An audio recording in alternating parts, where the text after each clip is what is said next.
साथियों, बिहार की कनेक्टिविटी में सबसे बड़ी बाधा बड़ी नदियों के चलते रही है। यही कारण है कि जब पीएम पैकेज की घोषणा हो रही थी तो पुलों के निर्माण पर विशेष ध्यान दिया गया था।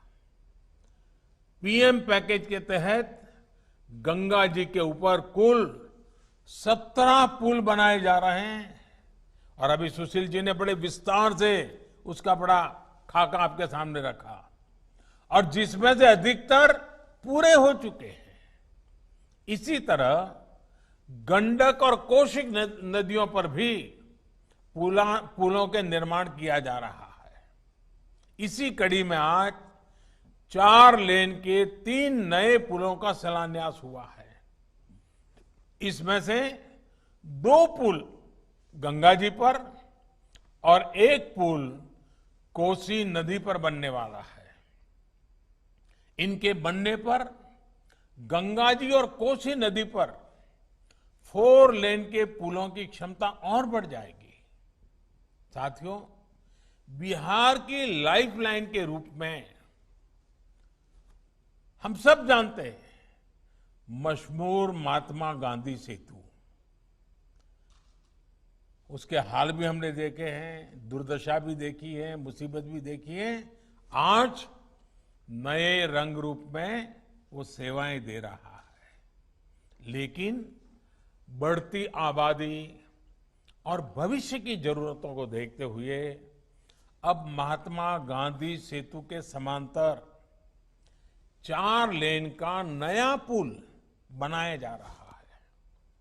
नए पुल के साथ 8 लेन का पहुंच पथ भी होगा।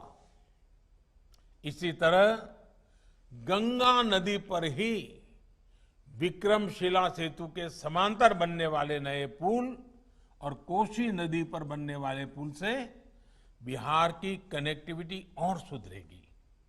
साथियों, कनेक्टिविटी एक ऐसा विषय है जिसे टुकड़ों में सोचने के बजाय संपूर्णता में सोचना होता है। एक पुल यहां बन गया, एक सड़क वहां बन गई, एक रेल रूट उधर बना दिया, एक रेलवे स्टेशन इधर बना दिया। इस तरह की अप्रोच ने देश का बहुत नुकसान किया है। पहले सड़कों का, हाईवे का, रेल नेटवर्क से कोई वास्ता नहीं रहता था।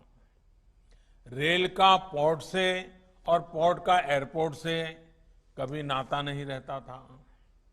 21वीं सदी का भारत, 21वीं सदी का बिहार अब इन सारी पुरानी कमियों को पीछे छोड़कर आगे बढ़ रहा है।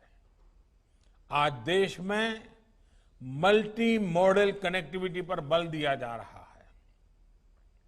अब हाईवे इस तरह बन रहे हैं कि वो रेल रूट को, एयर रूट को सपोर्ट करें।